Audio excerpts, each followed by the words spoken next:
Welcome to Rock and Roll Fridays, a podcast on musical encounters and life.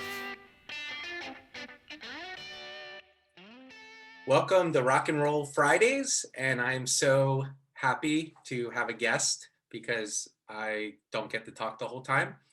I want to welcome Jordan. So Jordan, welcome to Rock and Roll Fridays. Thank you. It's good to be here. Jordan, I have to admit, I probably see more of Jordan than anyone else during the pandemic. So, Yes. a lot of people right now are not getting outside or, gravitating to lots of people. But Jordan works at the local Collingswood coffee shop, and I see him every day, and he is my outlet. And one of the things that we talk about is obviously music.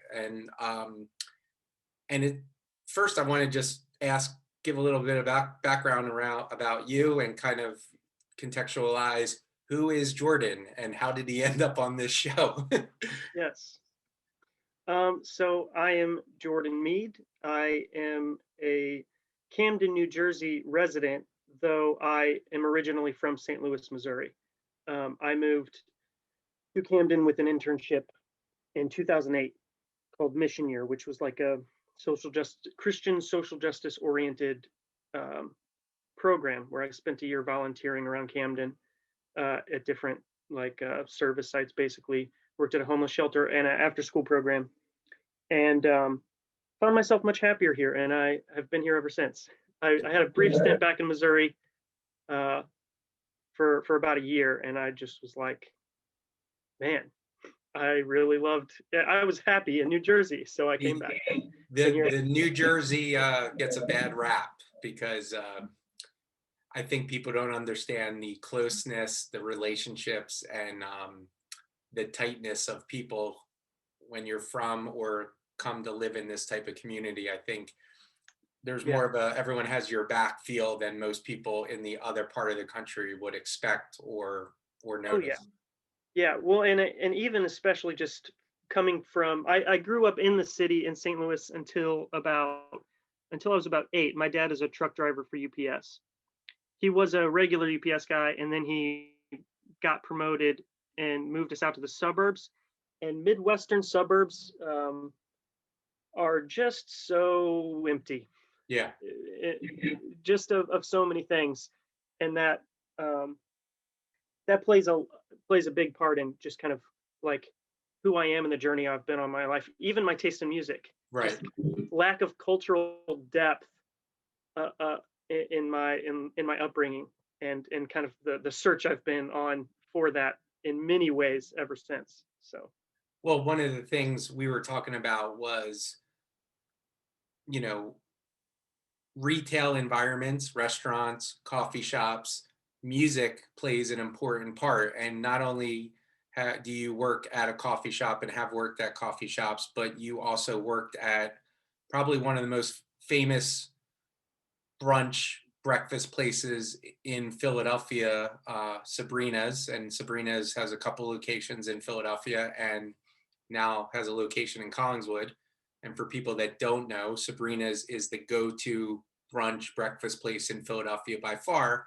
And you were part of the music scene of Sabrina's. Talk a little bit about that and how that came about. of course, yeah. So when I was working there, we had our music setup was a stereo in the closet with an aux cable. And I had two coworkers who were one guy, John, was just a similar to me, just a massive consumer of music. And then another coworker, Johnny, was a brilliant musician himself. And um, they controlled most of the music. And this was I was a busboy, and they both were as well. And eventually they moved on to other jobs, and then I kind of filled in their place. And there was a point where just like people took turns putting their iPod on every day, and I had the benefit of being way behind in technology, where I didn't have a smartphone. I didn't have my first smartphone until 2018. everybody else wanted their phones on them, so I Right. had an iPod. Right. So I got to kind of choose the music because I was the only one that could part with my device, and just leave the iPod on all day. But the coworkers also really liked the playlist I put together, um, which is mostly just centered around music that I kind of heard that I felt like made me feel good, Yeah. um, and or made me feel good, or at times some of my like kind of depressing singer songwriter stuff would work its way in there. Music that would either make me feel good in a positive way, or music that hit a deeper sense of meaning for me that I just related with, even if it wasn't necessarily like happy music. Yeah. And what do you think people like, you know, it's funny, like when you're in those environments, you're not conscious of music because you're eating dinner, you're engaging, right? Like music plays the background to those type of environments, but there's always moments where, and it's happened to me a million times, where I ask the barista or the owner, like, hey, what is this artist playing, or what is this song? How did the song selection play into the type of, whether it be breakfast, brunch, or dinner, and the environment in Sabrina's, even in the different locations? How was that selected, and what were some of the artists that you were picking out? So when I was still in Philly, um, I in Philadelphia, the Sabrinas were very much like a brunch and lunch spot for people working in the city. Some people that lived nearby, but mostly it was people that had commuted into the city. So they were not really like with their families or anything like that, or younger people on dates, or there was community college Philadelphia across the street. Um, and So we were there. The music was definitely a little rougher. Cursing was okay in the music because nobody cared. That we even there would we would get bad reviews that said like, don't bring your kids to this place. One, because it was too cramped, but also because of the music. And like most of my coworkers, the servers were all kind of like roller derby girls, and it was kind of rough. What were And some of the artists that were playing that you remember playing? so, oh man, that so unfortunately that iPod was lost. Um, but I know definitely my favorite musician of all time, which I don't say that because I say uh, I came to the conclusion recently in the last couple of years that he's my favorite simply because I listened to him more than anything else. There was never like a decision that was like, I love him more than anyone else, or he's better than anyone else. I just realized I listen to this guy more than anyone else, and that's A. A. Bondi. Um, then back then I would have um,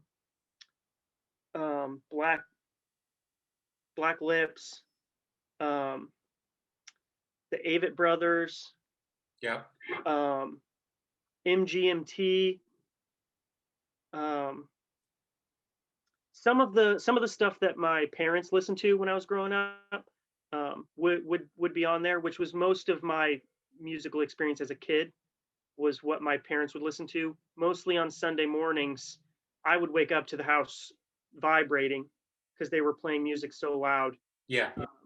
and that was very normal. My parents were both music lovers, and my dad is a very talented musician, and um, and that would be like Styx, uh, Black Sabbath, Queen, Yeah. Journey, uh, Meatloaf. My mom was a huge Meatloaf fan. Yeah.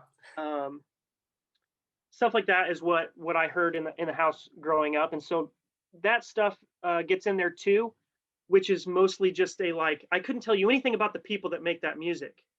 It's just when I hear it, it makes me happy, Right. Yeah. which is like it's Yeah. memory and nostalgia that's just ingrained in me. And Uh, what about more recently at um, Engrain, which for all the local South Jersey people is a great coffee shop, great coffee. You know, I think all the crew in there has their own kind of music selection and creates the vibe of, you don't want to say typical coffee shop TV Yes. type, like on TV, but there's definitely a musical element to the experience of being at a coffee shop. And I feel like when there's not music, it takes away from that food and beverage experience of either working there or just sitting or just reading. I think music plays an integral part. Um, so what's kind of been on your playlist most recently? I have the playlist here, so I'll just read some off. There's still A.A. Bondi. I throw him in there a lot. Sometimes I'll just listen to, I'll put his albums on sometimes. For people that don't know, talk a little bit about his sound and So in the early '90s, he was very much like grunge, underground kind of grunge band called Verbena. I think that was probably when he was most well known, was with that band. Um, I haven't listened to it too much. I like his solo stuff. Um, he that band broke up sometime in the '90s, and then in like 2008-ish, he started a solo career. Um, it's a good mix of just electronic folk, kind of uh, indie rock. He's a really great guitarist, but it's all very. I'm terrible at knowing genres of music or yeah, styles of music, but it's a kind of earthy tones, um, a little bit um, melancholy, maybe would be a good way to describe him. But um, and as a songwriter, he has several songs that the lyrics just uh, um, also reach something in me, yeah. uh, and which is another big aspect of why I choose music is often the lyrics as well. Right. Uh, um, in just kind of that journey of my 20s of trying to find out who I am and what my purpose is. And I Um, think I think music. Uh, well, I thought music played a big part in that. That you could find your the source or the reason through a concert or an experience. Um, Maybe in my older age, that's not so true. But Same, yeah. music does engage and resonate emotions and memories. So I think obviously, there's a reason why I talk about it on the show. It is a powerful force. Um, Yes. I would love to hear, obviously the premise of Rock and Roll Fridays is the common man, as we all are, meeting someone famous or meeting a famous artist or meeting our famous best band. And I know you have a story to tell that I believe happened within a coffee shop, if that's correct, Yes. right? Yes. Yeah. So please tell your story. Yeah. So the unfortunate thing is I can't tell the story from the perspective of being a huge fan of this musician, though he has undoubtedly left an impact on culture and even on some of my uh, phrases and stuff that I use. Um, so when I interviewed at United by Blue, uh, Which a is coffee a shop, it's a coffee shop slash clothing, retail space, right? yeah, yeah, In uh, Philadelphia. yes, with like an environmental mission that they try to pursue. Um, so that was my first actual barista job when I decided to get out of restaurants and kind of pursue more of a directly into coffee. When I went there for an interview, um, I remember walking up outside after I locked my bike, and a guy walked by with a flute, and he was just kind of casually playing. And I am someone that gravitates towards people that are busking.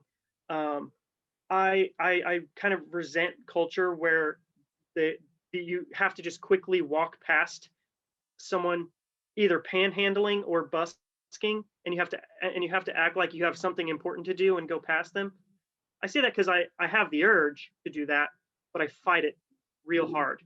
I just find it really important to me. Um, to like acknowledge the human there, and especially if it's someone busking, acknowledge their talent. Like, Yeah. wow, that's phenomenal. Even if sometimes I was way too broke to contribute financially. But so I noticed him, and I just thought like, oh man, oh he's standing on the corner now playing. I like after the interview, hopefully I'll have time to just kind of like sit and listen to him. So the manager wanted to have our interview outside, and he walked back and forth a couple times, and I didn't really think anything of it. By the time the interview was over, he was gone. And then when I was training, uh, a week or so later, he came in without sunglasses on, and it was the same guy wearing the same clothes, and I realized that's Andre 3000. Very cool. And I found out that he was in town filming a show in Philadelphia, and our coffee shop was at the base level of a condo building that had a floor specifically with high luxury Airbnbs that were mostly celebrities. So at that time, um, the five guys on the Netflix show, is it Queer Eye? Is they Where, yeah. remodel, redecorate houses? I'm sorry, I haven't watched it, but they had a big following, and they were staying in the building as well and coming in every day. And so was Andre 3000. And he, so he came in probably once, twice a week. And in that experience, there were times where I had things that I was saying because I was seeing him frequently. I had times where I noticed how much of my language was shaped by this man. When I would get home from school in middle school, I remember turning on MTV, and it would be Hey Ya. I'd see the music video for Hey Ya so many times. I got sick of it after a while, but it's now you look back and it's undoubtedly a brilliant and catchy pop song. Right. And I say, all right, all right, all right, all right, so much. It's a normal phrase that I do when I'm like kind of confirming something. I just kind of jokingly go, all right, all right, all right, all right, all right. And that's from Andre 3000. Like, he affected my language. Or forever, ever, forever, Yeah. ever. Like, there's so much of that. There's so much of that that I say, which are How just often did you from his engage music. with him? Quite a bit. There was one time where I know that the Cardinals were playing the Braves, and I had a Cardinals hat on, and he came in that day, and I was like, oh no. I was like, just sorry, man, but I got to rep the Cardinals. And he was like, no, go Braves. And the coolest interaction was, there were two really cool interactions. There was a day where they had just wrapped filming, and he normally got decaf. He normally got a soy decaf latte, or soy decaf cappuccino. And the day after they wrapped filming, he just looked a little more tired than normal. And he came in and he was like, hey man, I'm just going to get a soy cappuccino today, a regular soy cappuccino today. And I was like, oh man, Living on the edge. And he was like, man, I've just got like 10 conference calls I got to do, and I need something to get through them. And I guess he was like figuring out what he's going to do next after he finished filming. And the next day he comes in after getting a regular one, and I was like, hey man, how did that caffeine treat you? And he was like, man, I stopped drinking caffeine like 10 years ago because it makes me a little anxious. And he's like, and on those conference calls, I was like shaking, and I'm going to do it again. Like, all right, we got you. Caffeine works. Yes. Yeah. And then the other cool interaction was, so he was very approachable to everybody. He walked or Ubered everywhere he went. He didn't have an entourage. He wore the same thing every day. He wore overalls and a black long sleeve t-shirt, and he just walked around playing the flute. And people would come up to him, and he'd talk. Sometimes if people were a little too right, like they just wanted something from him, he would kind of like get it over quickly and just and walk away and go to another corner or something. He was kind of good at disengaging like that, which you would have to be if you're Andre 3000. But there was a day that he came in with his flute. He's in line, and this woman, a regular of ours, who's a potter at the clay studio, she comes in behind him, and she's, I'd say, in her 60s, and she just sees him and she goes, "Oh my gosh, that is a beautiful flute." And he turns and he's like, "Yeah, isn't that great?" Blah blah blah. And he's like, "Oh, it's handmade from like a kind of like a traditional Mayan technique." And um, she's like, "I play the flute." It's very apparent that she has no idea who he is. Right, right, She's just a flute lover. And they start and he is thrilled to be talking to someone just about the flute. right. They Who talk for doesn't a know half. who also doesn't know who he is? Yeah. And at one point, like halfway through, he was like, "Oh, I've only been playing for 4 months. I've been doing this for work." And she was like, "What do you do for work?" I'm an actor, and my character plays the flute. And she's like, "Would I know you?" And he's like, "Well, I'm a musician, Andre 3000 from OutKast." And she looks at me and she goes, "He's a star." And I was like, "I know." Yeah, right, right. And but they still kept talking about the flute. Yeah. He ended up at one point just holding her hand. He was just holding her hand while they talked for like 15 minutes. She invited him to a tea ceremony where the flute was going to be played like 2 weeks later, and he went.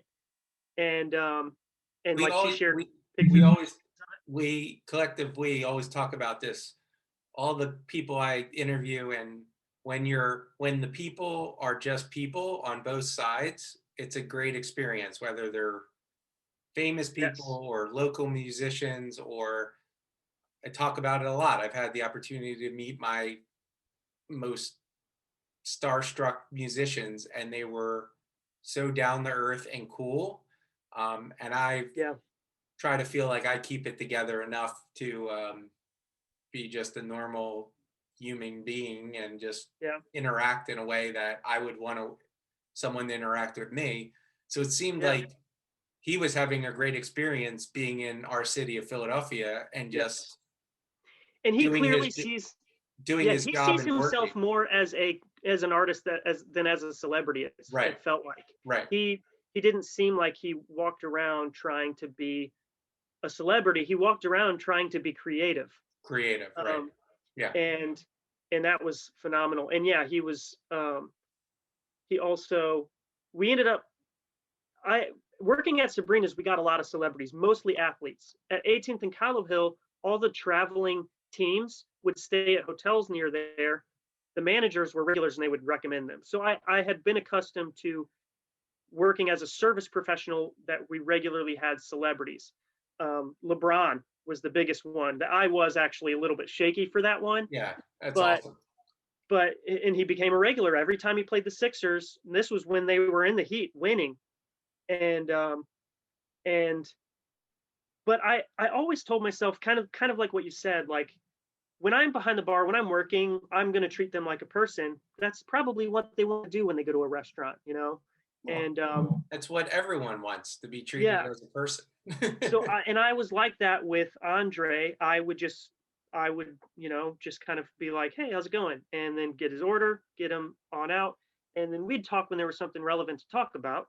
But there was one day, because he walked everywhere as it started to get colder, this was in the fall, he bought a flannel shirt from us because we sold clothing as well. And I saw him walk up to the retail counter with this shirt, and I have the same shirt. And I knew because he wears the overalls and the black t-shirt every day, he's probably going to be wearing this flannel every day that it's chillier out. And I was like, there's going to be a day where we're wearing the same shirt. Same. Sure enough, a couple weeks later, I closed the store and I go outside, kind of an empty night. It was starting to get chilly out. And the only other person outside is Andre, just standing out there playing the flute. And I walked up and he recognized me. He's like, "Hey, what's up, man?" And I was like, "Hey," I was like, "Is it all right if I get a picture since I'm not at work?" and we're wearing the same shirt. That's awesome. And he was like, "Oh man, nice shirt." And so we took a quick picture right as his Uber pulled up, and he's like, "Oh, Yeah, this is my ride, man," and that's he left. that's And that, awesome. yeah, and that That, picture's on Instagram that's awesome. on Whistling Barista on Instagram if you want to That check is that out. awesome. Yeah. Well, Jordan, it's been awesome talking about some music in the barista world, coffee Yes. shops, restaurants, and obviously your great story of meeting, you know, you know, one of the founding members of OutKast, right? I mean, like Yes. the guy. Yeah. Awesome stuff. So I really appreciate you being on Rock and Roll Fridays. Thank you, and always feel free to recommend me some stuff to play at the coffee shop. All right, will do. See you, man.